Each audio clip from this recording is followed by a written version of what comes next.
Tonight I am going to be doing, or I am doing, the show later in the afternoon. The reason for that is because I am also, or I am going to start doing,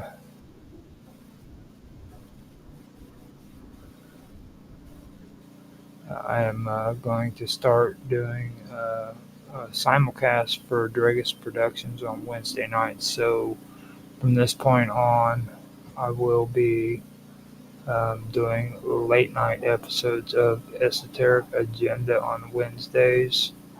And yeah, I think that that'll be the best way to do it anyhow, because that's probably more of a, it would be a more adequate um, time of the day to actually be doing it. So with this, I should actually, yeah, it's actually got everything in it. I'm really surprised on X Pro. It transferred the whole information and stuff off of Rumble to it, so we got that taken care of. I'm really impressed. It did the same thing on Twitch. It's pretty good. Now D Live, I've been having issues with D Live here lately. I don't know how well that's gonna work. It keeps driving me nuts. So I'm just going to keep things going, see what happens. There we go. Got to switch the name on Kick. I've still got it under Dragus Productions. Can't believe it did that. Let me go in here. Oh, I can't believe I did that, I should say. This is Esoteric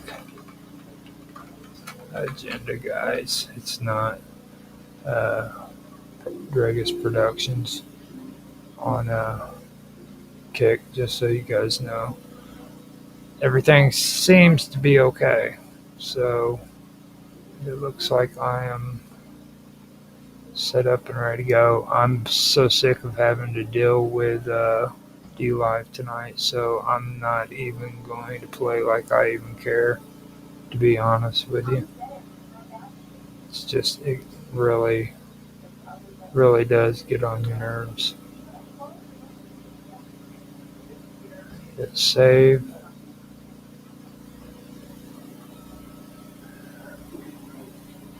I don't know.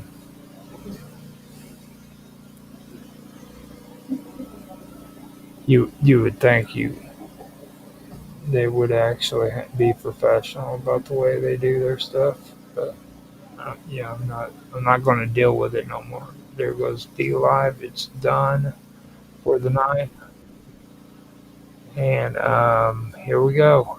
So, I'd like to welcome everybody to the show. Welcome you back to another episode of Esoteric Agenda here on the wonderful world of weirdness. I'm Roger Hanson, and I will be your host for tonight. We are getting back into where we started or left off. I was talking about Astonis when it comes to ancient alchemy last week. That's where I finished off. But this week I also want to go back over Magnum Mater, which is really, believe it or not, it actually is very important when it comes to esoterics and like the beginnings and stuff. After that, I'm going to go a little bit over Astonis again. And then we are also going to kind of delve into a little bit about what these these books of Sibel, the Sibelic books, I guess you could call them, what those are all about. We'll kind of get an idea of what they're about, and It's going to be a pretty interesting show. This is the stuff that I've always been wanting to get into and discuss.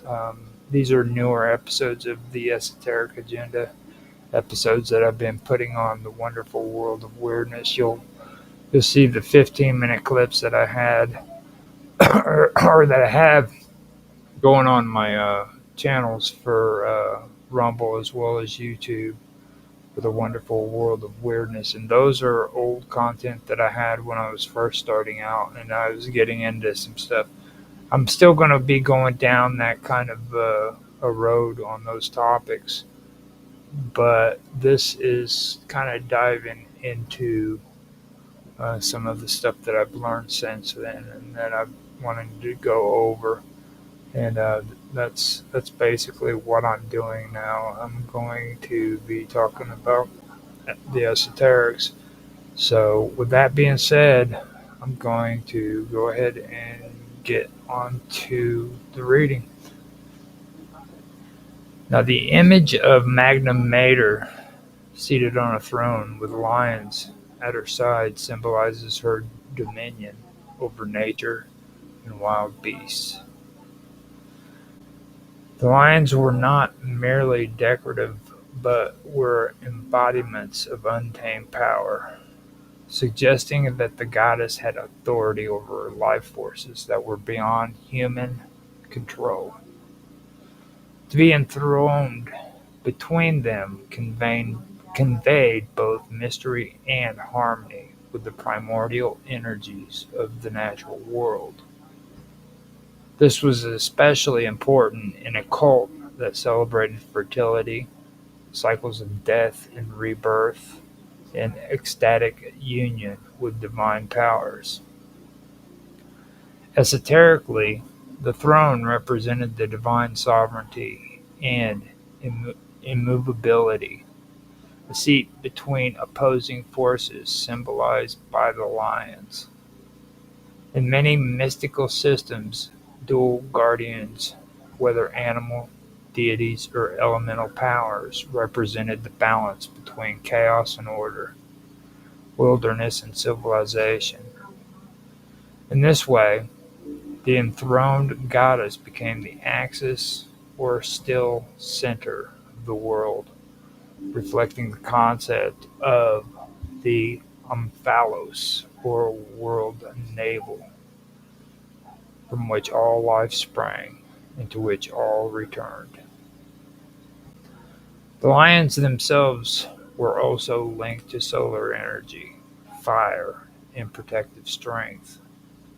Their presence signified the protective and purifying powers of the goddess, as well as the transformative nature of her rites.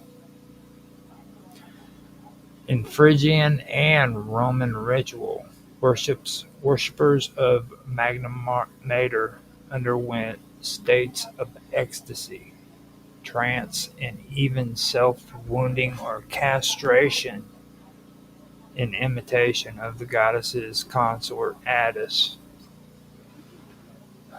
These intense practices were believed to connect the soul to divine forces, often visualized through symbolic images like the lion flanked throne, which communicated divine authority and initiation into mysteries. The Sibylline books were a collection of prophetic utterances believed to have been delivered by the Sibyls, women inspired by the gods who were regarded as oracles in the Greco-Roman world. These books, written in Greek hexameter verse, were not public documents, but sacred texts stored in the temple of Jupiter on the Capitoline Hill in Rome. They played a significant role in the religious and political life of ancient Rome, particularly during times of crisis. According to tradition, the Sibylline books first came to Rome during the reign of Tarquinius Superbus, the last of the Roman kings. A mysterious woman, identified later as the Cumaean Sibyl, offered 9 prophetic books to the king, who refused to buy them due to the high price. After burning 3 of them, she offered the remaining 6 for the same price. When the king refused again, she burned 3 more. Finally, only when 3 books remained, he agreed to purchase them at the original price. These surviving books were then housed in the temple and guarded by special priests known as Quindecimaviri Sacris Faciundis, who were charged with consulting them only at the command of the Senate. The books were not a means of everyday divination or personal prophecy. They were reserved for extraordinary circumstances such as plagues, military disasters, omens, or portents. When Rome faced such dangers, the Senate would instruct the priests to consult the books for guidance on what rituals or foreign deities might appease the gods and restore divine favor.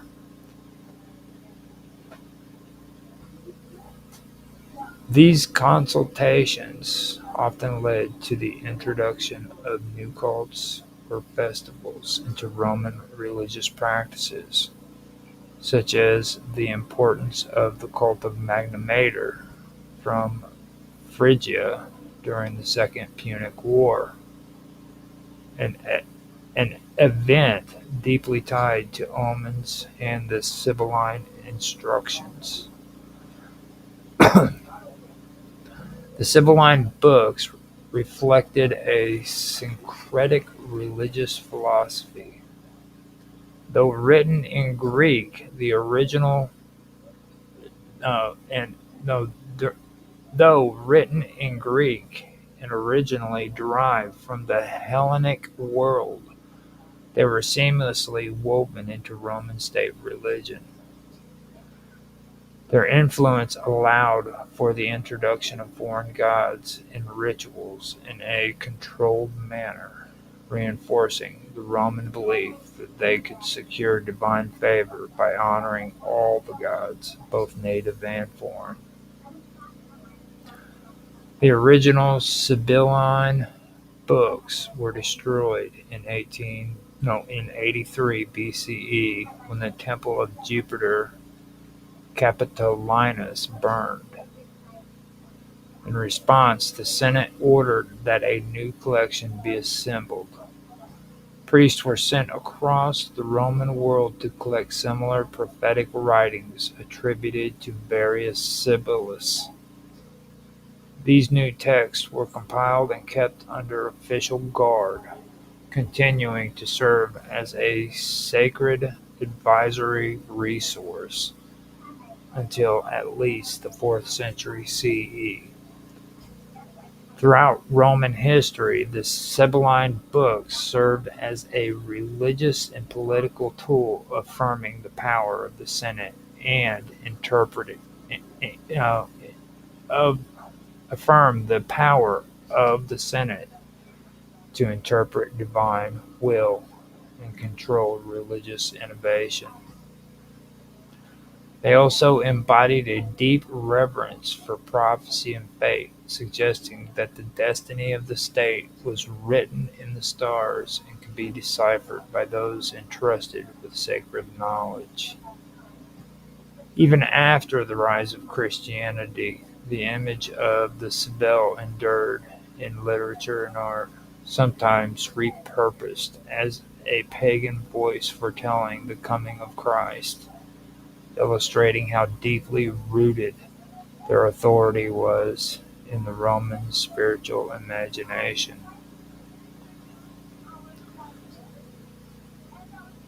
The Quindecimviri, formerly known as the Quindecimviri Sacris Fusiundis, were a powerful college of 15 priests in ancient Rome who held custodianship over the Sibylline books. These texts, believed to contain prophetic messages from the Sibyl, were consulted by the Roman state in times of great crisis, uncertainty, or prodigies. The role of the Quindecimviri was highly sacred and political, blending the domains of divine revelation and civic governance. Their name meaning 15 men for performing sacred rites reflects their number, which was increased from the original duo of the earlier Duumviri, who first held this responsibility. The origin of the college stretches back to the early Republic, and its responsibilities expanded over time. The Sibylline books, believed to have been brought from Cumae, were kept in the temple of Jupiter Optimus Maximus on the Capitoline Hill. The Quindecimviri were summoned when unusual phenomena occurred: lightning striking the temple, monstrous births, unusual phenomena occurred, like eclipses or plagues. Um, Upon consultation, they would interpret the verses and recommend specific rituals, sacrifices, or the introduction of new deities into the Roman pantheon to restore harmony with the gods. Their influence became especially visual during moments when Rome integrated foreign cults, such as the Sibyl from Phrygia. Now, when omens were interpreted as indicated or as indicating a need for the Magna Mater, it was the Quindecimviri who facilitated her reception into Rome, along with organizing the rituals that surrounded her cult. They were also deeply involved in decisions concerning ludi, or public games, often advising which festivals should be instituted or expanded to appease divine forces. While their actions were religious, their authority could heavily influence politics, especially in times when public anxiety was high and supernatural interpretations guided major state decisions. Members of the Quindecimviri were typically drawn from Rome's elite class.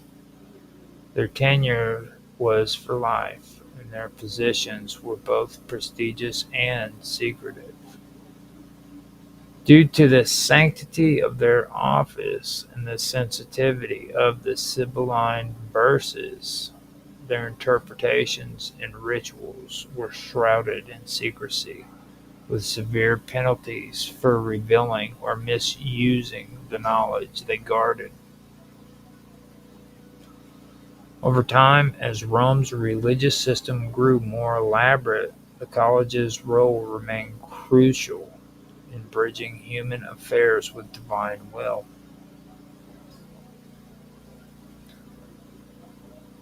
Mount Ida holds a prominent place in ancient mysticism, mythology, and religious tradition, especially within the cultural landscape of both Crete and the Troad region of Anatolia, where two different mountains shared the same name. Each had its own rich mythological associations with spiritual significance. In Crete, Mount Ida was considered the most sacred mountain of the island and was deeply woven into the mythos of the earliest Greek traditions. It was believed to be the birthplace, or at least the secret childhood home of the god Zeus. According to legend, Rhea, the mother of Zeus, hid him in a cave on Mount Ida to protect him from being devoured by his father, Kronos. In that cave, Zeus was nursed by the divine goat, Amalthea, while a group of armed dancers known as the Choretus clashed their weapons to drown out the infant's cries. The mountain thus became a place associated with concealment, initiation, and divine protection, giving it a mystical status in the minds of ancient worshippers. The cave on Mount Ida in Crete became a sacred site for pilgrimage, initiation rites, and mystery traditions. It was associated not only with the divine infancy of Zeus, but also with later Orphic and Dionysian rites. These mystery schools often viewed the cave and the mountain itself as symbolic representations of the womb of the cosmos, a point of origin and regeneration, making it a spiritually potent location for initiates seeking transformation and divine contact. In the Troad region of Anatolia, another Mount Ida stood near ancient Troy. This version of Mount Ida was sacred to several deities and figures prominently in Homeric and post-Homeric myth. It was considered the dwelling place of the gods during the Trojan War, a seat from which they observed the affairs of mortals. The mountain was also sacred to Cybele, the Magna Mater, or Great Mother, whose cult was deeply entrenched in the Phrygian and Anatolian landscapes. The wilderness of the mountain it's associated with untamed nature and the connection to the mother goddess, tied it to the rites of fertility, ecstatic worship, and the cosmic renewal. In mystical terms, Mount Ida represented more than a physical location. It stood as a symbolic axis, a link between the heavens, the earth, and the underworld. Its caves, peaks, and secret groves became metaphors for the hidden places of divine knowledge and transformation.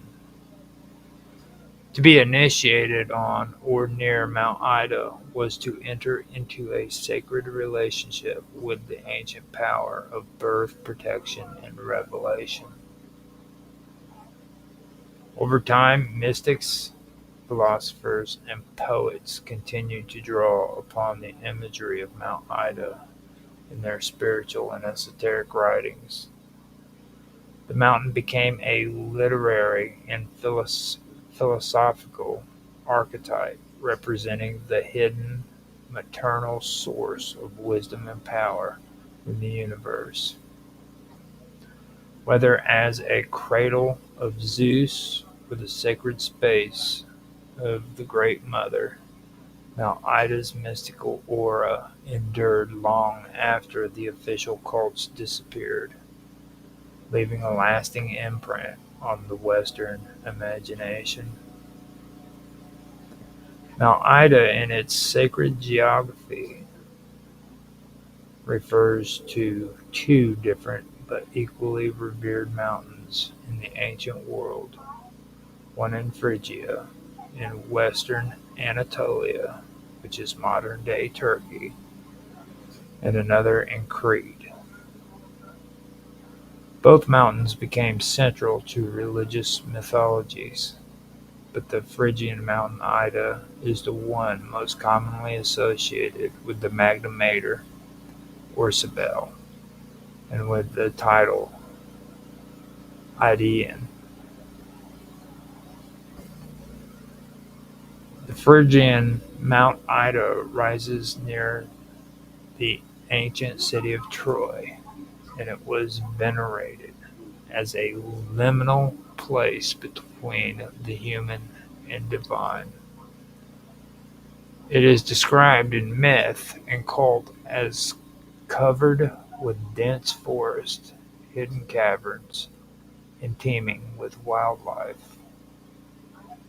This geography gave it a mystical character. In myths, such landscapes were often portals to the divine or place where divine presence was most strongly felt. In the case of Cybele, the mountains symbolized her domain, wild, fertile, dangerous, and untamed. Her priests, the Galli, were would reenact her myths in rites that mirrored the mountain's rawness. Bloodletting, music, dance, and trance were all meant to align the human body with the rhythms of the natural world. On this mountain, caves were believed to be entrances to deeper mysteries, echoing with the divine voice of the goddess. These caves often served as sites for ritual initiation, prophecy, or ecstatic experience. The sound of drums and cymbals would reverberate off the rocks, enhancing the sensory experience of her ceremonies. The lion, her frequent animal companion and symbolic guardian, was drawn from the actual fauna of the Anatolian landscape, further rooting her in the land. A high altitude, approximately to the sky, the natural seclusion of Mount Ida made it a favored place for divine births, vision, and transformation. The story of Attis, who castrated himself under a pine tree on the mountain, is part of this sacred landscape. The pine tree itself was sacred and grew along the mountain slopes. Its resin and evergreen character symbolized death and rebirth, fitting the seasonal myths of Cybele and Attis. In the Roman world, even though the actual rituals were transplanted to new cities and temples, The idea of Mount Ida remains symbolically powerful. The stone believed to embody the goddess brought to Rome from Pessinus in Phrygia was referred to as coming from the Idaean Mother, emphasizing its origin in this sacred geography. The Idaean identity preserved the spiritual authority and raw chthonic energy of the Anatolian wilderness, even when transplanted into urban imperial contexts.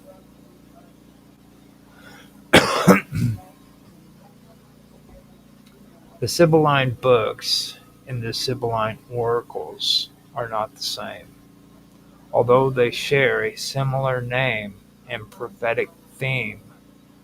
They differ in origin, purpose, context, and cultural context, or content and cultural context. The Sibylline books were a set of prophetic writings kept by the ancient Romans. According to traditions, these books were acquired by King Tarquinius Superbus, the last king of Rome, from a mysterious woman believed to be the Cumaean Sibyl. She originally offered 9 books, like I said before, for a steep price, and when he refused, she burned 3. She repeated this until he accepted the final 3 at the original price. Now, these books, written in Greek hexameter, were stored in the Temple of Jupiter on the Capitoline Hill and guarded by a group of priests known as the Quindecima Viri, which I've already covered. Now, they were not made public and were only consulted in times of crisis, such as plagues or wars. Now, the priest would interpret specific passages thought to contain divine guidance for resolving the situation. Again, the original books were lost in a fire in 83 BCE, and Roman authorities later tried to reconstruct them using similar writings gathered from across the empire. Now, the Sibylline oracles, on the other hand, were a later collection of texts written from the 2nd century BCE through the early Christian era. These writings were created by Jewish and Christian authorities who adopted the persona of the Sibyl to deliver religious messages. Unlike the Sibylline books, which were controlled by the Roman state, the Sibylline oracles were widely circulated. They used the respected figure of the Sibyl to convey monotheistic ideas, prophecies, messianic hopes, and critiques of Roman paganism. These oracles were written in the same poetic style, often in Greek, but their themes were shaped by Jewish theology and later Christian beliefs, including warnings of divine judgment and calls for repentance. I just wanted to make it point blank clear that there are differences between those 2 books, just so you guys know, because that is a very, very important thing to distinguish when you go on the internet or wherever you go and you look this information up, don't mistake the two. There's the Sibylline oracles, and then there's the Sibylline books, which is before them, and that was used by the Romans and the Greeks and the Phrygians. So there are two different ones. So after making that distinction, I'm going to move on to the myth of Cupid and Psyche, which originated from the Roman novel Metamorphosis by Aquilius in the 2nd century, which is a rich allegory of the soul's journey towards divine union. And it holds a deep esoteric and mystical and it holds deep esoteric and mystical implications, particularly when explored through the lens of the illumination of the unseen. Psyche, whose name means soul in Greek, is a mortal woman of such beauty that she begins to rival Venus, the goddess of love. Offended, Venus sends her son Cupid to punish Psyche by making her fall in love with a monster. However, Cupid himself is struck by her beauty and secretly becomes her lover. He visits her only at night and forbids her from looking upon his face.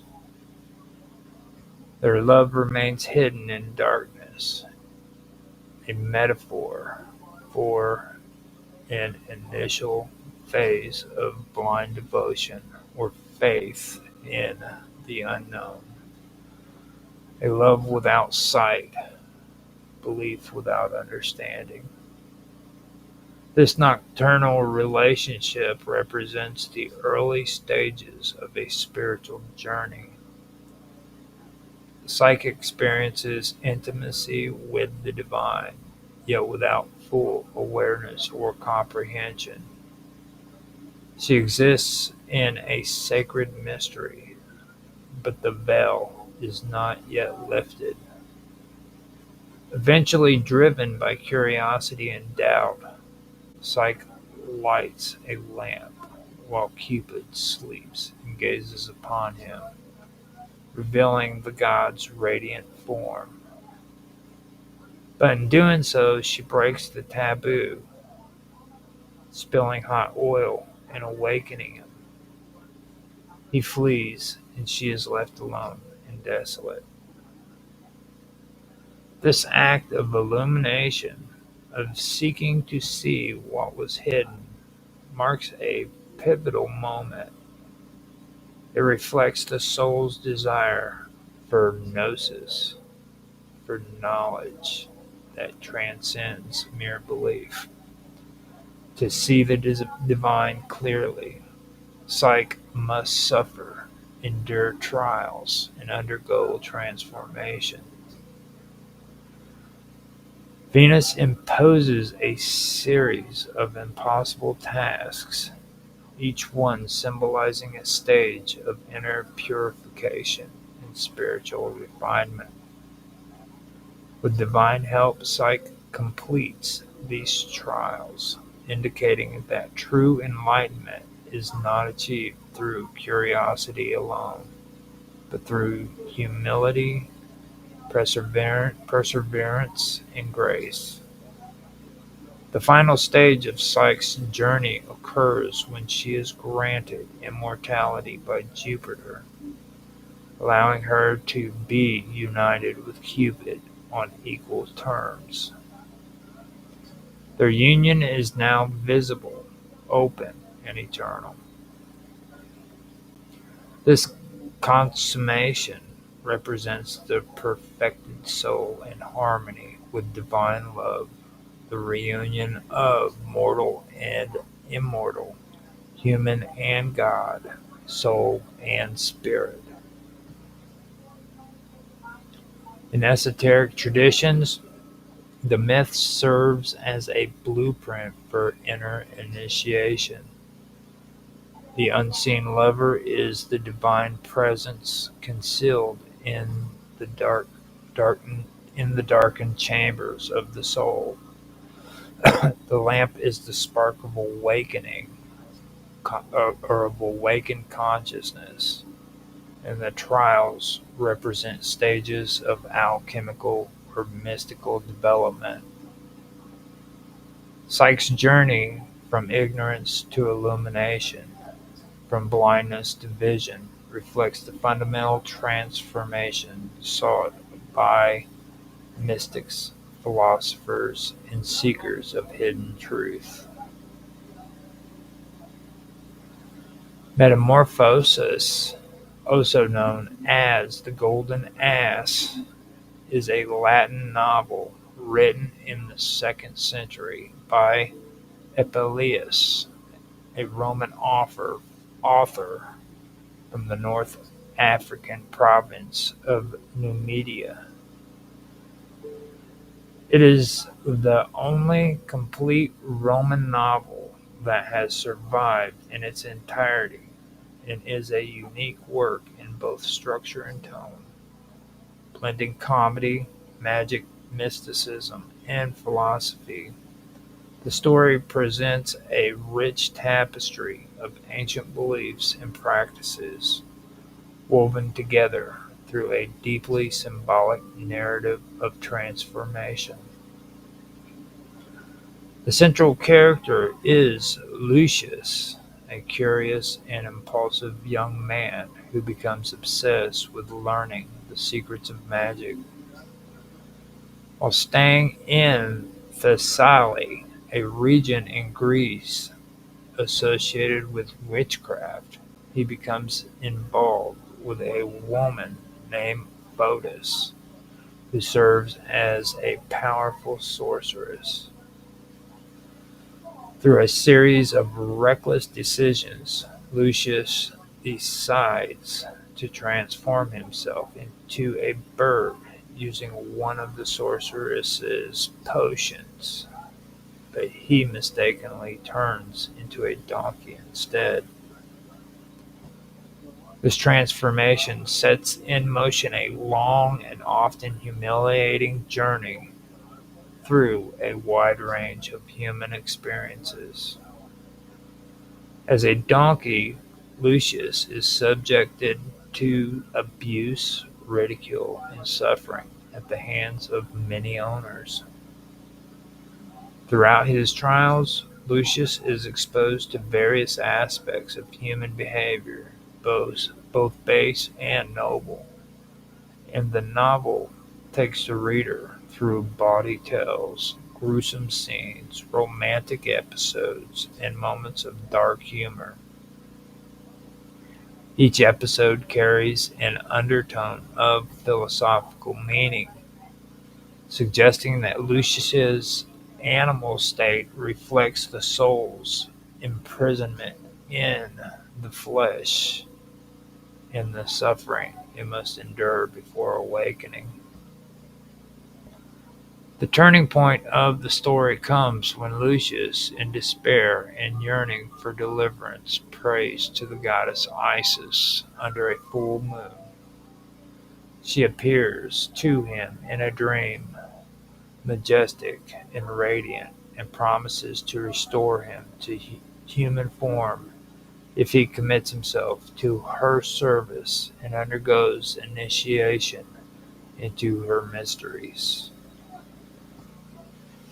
After following her instructions and eating consecrated roses during a public festival, Lucius regains his human form.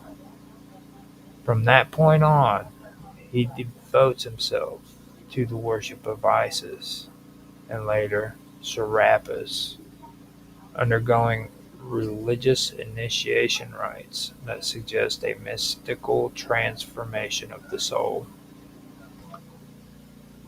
The theme of metamorphosis operates on many levels: physical, psychological, moral, and spiritual.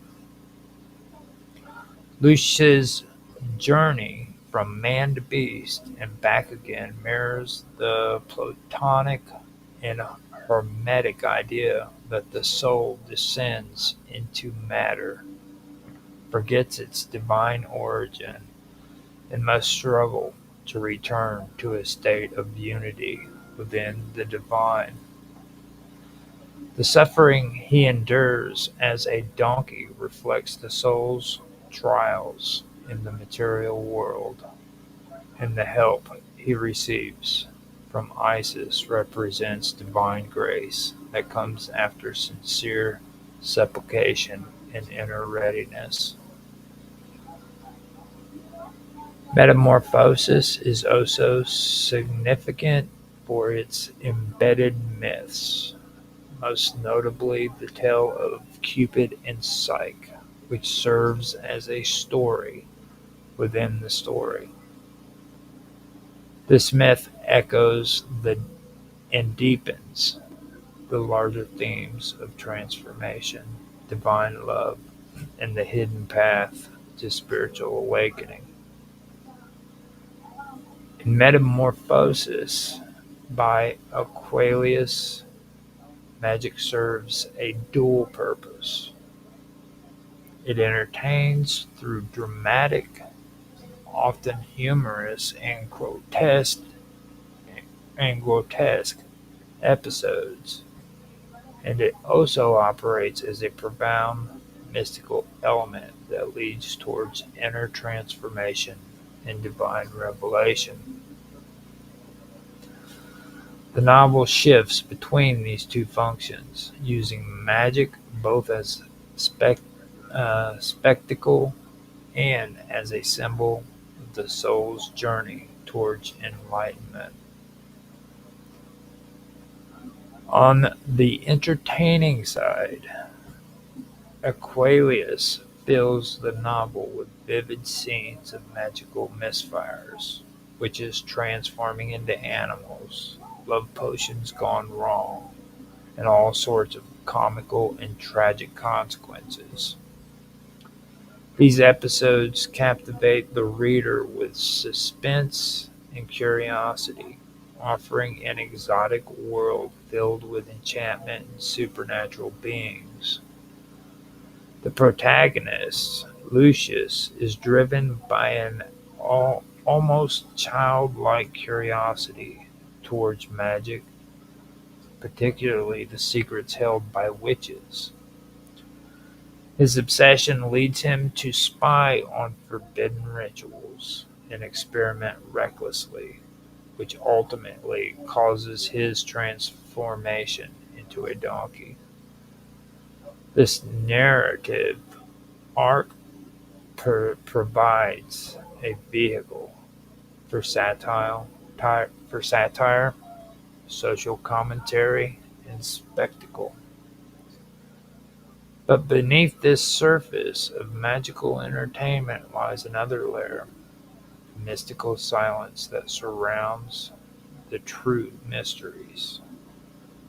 As Lucius journeys through degradation and suffering in his animal form, the playful and sometimes chaotic magic of the early chapters gradually gives way to sacred magic. When he finally encounters the goddess Isis, the tone changes. Isis does not reveal her mysteries in open detail. Instead, Aquilius emphasizes that what Lucius experiences during his initiation must remain secret. The silence that surrounds these rites points to their sacredness, suggesting that some truths lie beyond words and are only to be experienced directly. This mystical silence contrasts sharply with the noisy, flamboyant magic of the earlier parts of the book, where witches boast about their power and spells are performed with dramatic flair. The mysteries of Isis are shrouded in reverence and quiet transformation. This shift reflects a movement from external magic, the manipulation of the world through words and objects, towards internal transformation, the awakening of the soul to its divine origin.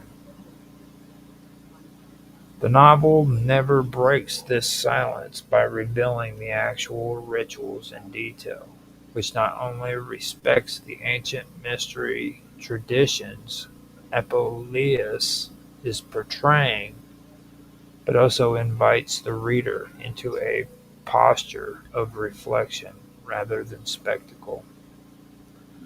This silence carries weight, signaling that the most important changes are not those seen outwardly, but those that happen inwardly and in communion with the divine.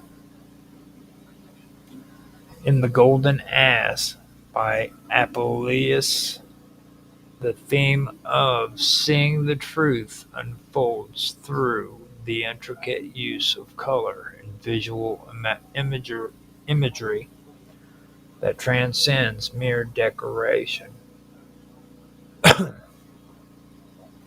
Colors in their narrative, or no, colors in this narrative often signal layers of meaning tied to spiritual insight, deception, transformative, and ultimately revolution or revelation.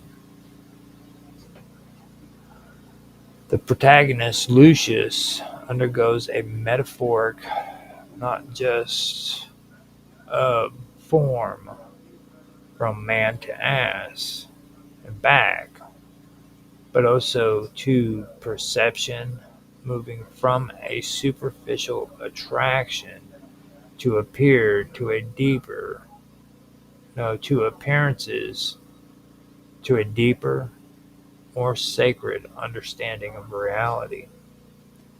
At the beginning of the story, Lucius is captivated by what he sees: glamorous people, seductive women, exotic magic. His obsession with outward appearance and desire for knowledge is purely sensory and egotistical. Color in these early scenes tend to be gaudy or sensual, evoking lust and illusion. Bright fabrics, glowing skin, or the rich hues of magical potions all lure him towards surface level experiences. These colorful attractions often lead to deception, such as when witches or sorceresses use beautiful appearances to mask their darker natures. In these cases, color represents illusion, the veil that conceals the true nature of things. As Lucius endures hardship in his asinine form, his ability to see beyond appearances slowly begins to develop. The physical world no longer dazzles him. Instead, he begins to long for truth, meaning, and spiritual clarity. The role of color shifts in this process when the goddess Isis appears to him near the end of his journey. She is described in dazzling yet harmonious detail, draped in garments of multiple colors that shimmer with symbolic meaning. Unlike the chaotic and sensual colors of the earlier chapters, Her radiant garments symbolizes unity, divine wisdom, and cosmic order. The vision of Isis is not a deceptive spectacle, but a true revelation, a moment where color becomes a window to the divine rather than a distraction from it. This shift from artificial to sacred color suggests a spiritual progression. Lucius has moved from being overwhelmed by appearance to understanding how true insight comes from seeing beneath the surface. The color gold, especially, carries deep resonance. It appears in connection with Isis and divine mysteries, not only recalling the title, the golden ass, but also evoking the idea of inner transformation, as in alchemical transmutation from base metal to gold. In this context, gold becomes the color of truth, something that can only be obtained through suffering, purification, and divine grace. In "The Golden Ass" by Apuleius, the figure of Isis marks a crucial turning point in the novel's treatment of magic, shifting it from the chaotic, deceptive realm of witchcraft to the structured, redemptive space of mystery religion. This transition reflects not only Lucius's personal journey, but also the broader cultural continuity between popular magical practices and former mystery cults in the Roman world. Magic, in this context, evolves from being a dangerous tool used for personal gratification or control into a sacred medium of divine connection and transformation. At the beginning of the narrative, magic is depicted as subversive and unpredictable. The witches and enchantresses that fascinate Lucius use spells and potions for seduction, revenge, and metamorphosis. Their power is both alluring and threatening, rooted in secrecy and chaos. Lucius's own transformation into a donkey results from dabbling in this unstable realm of magic, which is depicted as uncontrolled and morally ambiguous. The woman he encounters, especially the witch Pamphile, represent a darker, uncontrolled side of feminine magical power that is tied to lust and personal desire. However, as Lucius endures suffering and begins to seek salvation, the tone of magic changes. It becomes associated less with personal manipulation and more with cosmic harmony and divine will. This shift culminates in his vision of Isis, a goddess who embodies order, wisdom, and spiritual rebirth. Her rituals, unlike the spells of the witches, are solemn, structured, and initiatory. They are not used for petty control, but for guiding the soul through purification and enlightenment. The rituals of the mystery cult of Isis, as described in the later chapters, retain certain elements familiar from earlier depictions of magic, such as secret rites, sacred formulas, and symbolic acts, but they now serve a higher purpose. They provide continuity between the magical world Lucius was initially drawn to and the structured path of spiritual ascent he ultimately chooses. What was once chaotic becomes sacred. What was secretive and dangerous becomes transformative and redemptive.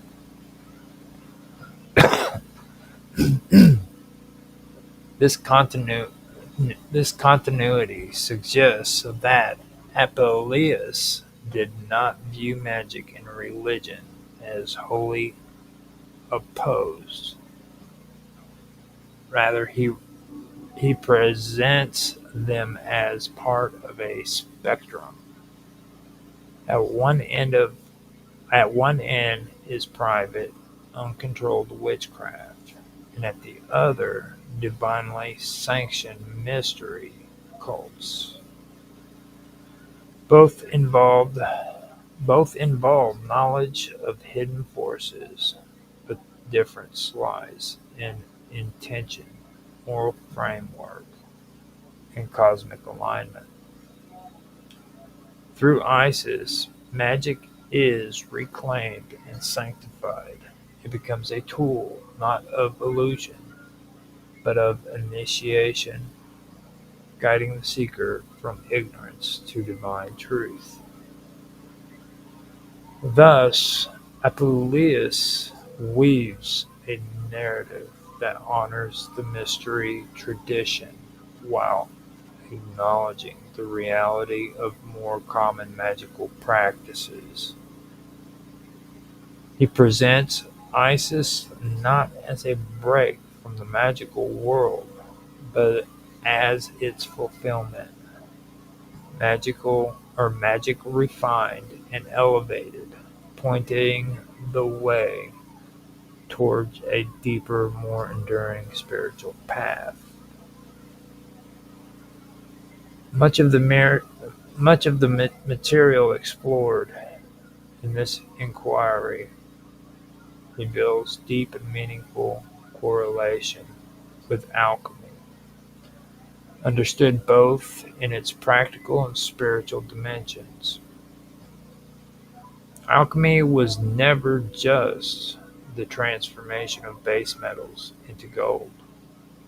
It was a philosophical and mystical system rooted in the idea of transmutation, purification, and spiritual ascent. The figures, symbols, rituals, and sacred themes presented throughout this research share fundamental principles with the alchemical worldview. Astonis, a central figure in this exploration, represents a symbolic founder of esoteric alchemy. His teachings, whether preserved through legend or allegorical texts, revolve around the necessity of meditation and transformation. Whether speaking of material processes or the evolution of the soul, Astonis emphasizes that no element could ascend to a purer state without a bridge or guide. His worldview mirrors alchemical doctrines that stress purification, disintegration, and recombination as essential steps in both spiritual and physical elevation. The notion of divine intermediaries and the concept of a cosmic spark or logos also aligns with alchemical beliefs. These ideas suggest that hidden within matter is a divine essence or soul that can be liberated. The Logos serves as a guiding principle, bridging the earthly with the divine, the correspondence between the microcosm and macrocosm, or the inner soul and outer soul, lies at the heart of alchemical philosophy. The mythological themes surrounding the goddess Cybele, Attis, and the rituals associated with them are steeped in symbolic resonance. The story of Attis, particularly his death beneath the pine tree and his self-castration, represents the symbolic surrender of the physical self and base desire to attain spiritual rebirth. This ritual death and renewal is a core metaphor in alchemical initiation. The pine tree, often linked with sacred knowledge and transformation, connects symbolically to esoteric themes, including the pine cone, which has been interpreted as a symbol of the inner eye or higher consciousness. The Gali, priests of Cybele, who engaged who engaged in acts of ecstatic devotion and self-renunciation, reflect the alchemical theme of dissolving the ego to make way for a higher self. The practices of ritual madness and sacrifice represents a passage through symbolic death, echoing the tumultuous emotional and psychological stages an alchemist might endure on the path of enlightenment. Trance states, dream incubation, and divinatory practices also have a clear parallel in alchemical tradition. These techniques were employed to receive guidance, symbolic visions, or initiatic wisdom, much like the emblematic language of alchemical manuscripts. The revelations received during altered states were understood as containing encoded truths accessible only to the spiritually prepared. The Roman virtue of pietas and the serious consultation of oracles and sacred rituals also intersects with alchemical principles. Alchemists approach their work with a spirit of reverence and spiritual purity. Just as Roman ritual requires correct alignment with the divine, so too did the alchemists need to cultivate moral discipline and harmony with cosmic forces before beginning their operations. The sacred black stone associated with Cybele, brought from Mount Ida, symbolizes the divine essence within matter. Stones often appear in alchemical symbolism as the raw material or prima materia that must be worked upon to reveal the inner light. The stone's divine origin and connection to sacred geography underscores its role as a physical embodiment of spiritual potential, much like the Philosopher's Stone in alchemy. The Sibylline books, deeply mysterious and oracular in nature, reflects the alchemical practice of embedding divine knowledge in symbolic language. These books were believed to hold secrets of divine destiny, destiny, divine will, and cosmic cycles, concepts that are equally central to alchemical literature, which is filled with prophetic visions, allegories, and hidden meanings meant only for the initiated. In the tale of Aquilius's golden ass, the protagonist's descent into animal form and ultimate redemption through the goddess Isis mirrors the alchemical process. His transformation back into a human being represents the final stage of the the magnum opus, the culmination of purification and spiritual insight. The emphasis on mystical silence and hidden initiation in the novel also echoes the guarded transmission of alchemical wisdom.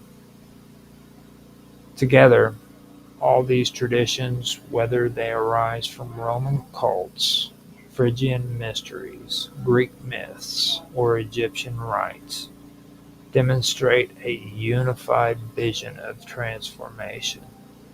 They illustrate the belief that the human soul can ascend from ignorance and corruption to enlightenment and purity, provided it undergoes the proper stages of dissolution, sacrifice, revelation, and union with the divine.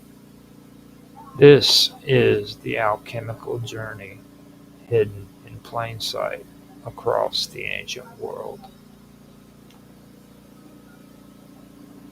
So I was really, really amazed with this because I didn't think that I would be able to go this deep into it and cover some of these ancient stories that actually go with a lot of things that have to do with esotericism and especially with alchemy, ancient alchemy on top of it.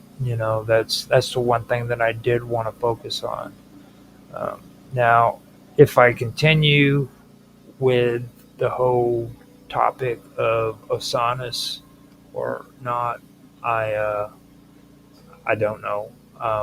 But I will tell you that I do enjoy getting to the uh, ancient alchemy part of everything because I know that, well, I like to call it the hip and updated new version of alchemy, but that's what it is when you hear people discuss a lot of the newer stuff that was put down in text in the Middle Ages. That's really not the same as the ancient alchemy that was written back during the time of Moses or even Jesus or during their time periods and what a lot of that actually meant within those texts is there's a lot of alchemy in religious doctrine and religious text that people are completely unaware of,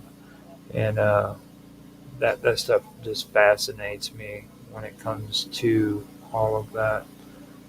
Now, I hope I was able to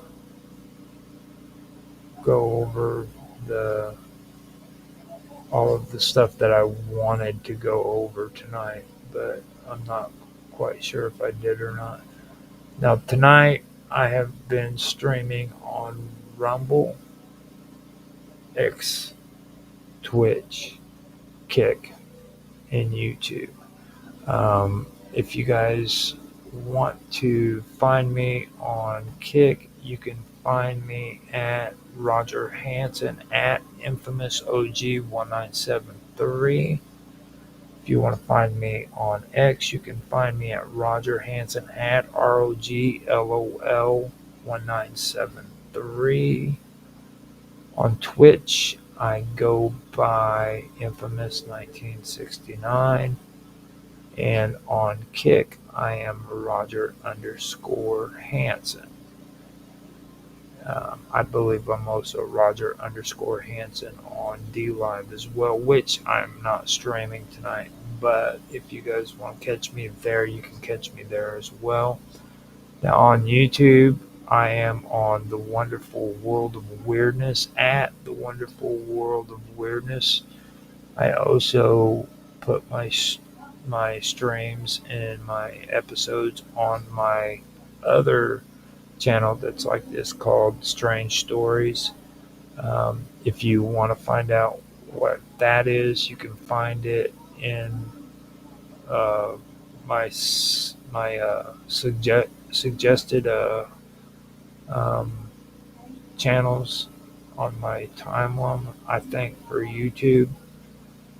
But if you don't want to do that, you can just watch it here on The Wonderful World of Weirdness on Rumble and YouTube. Now on X, Twitch, Kick, and D Live, I just do my streams as Roger Hansen. I don't have any kind of channel or anything that's specifically for The Wonderful World of Weirdness or Strange Stories, but you guys can still see me there. I also have The Wonderful World of Weirdness on Teams as well as Discord, so you guys can reach out to me on those VoIPs as well. I hope you guys enjoyed. If you did, please like, subscribe, share, make comments, especially make comments down in the comment section. You do not realize how much you can help by just making a comment in the comment section. That's a big deal. Besides that, I've said it over and over again. I enjoy getting comments, feedback, having a conversation in the comment section. So please leave a comment, give some feedback, or just say hi. I hope you guys have a good night, um, a good morning, good afternoon, whatever time of the day it is for you. It's midnight, 12:21 here in the central time zone of the United States. I'm in southern Illinois, so hope you guys enjoyed. And with that, I am going to go ahead and end the episode. Talk to you later.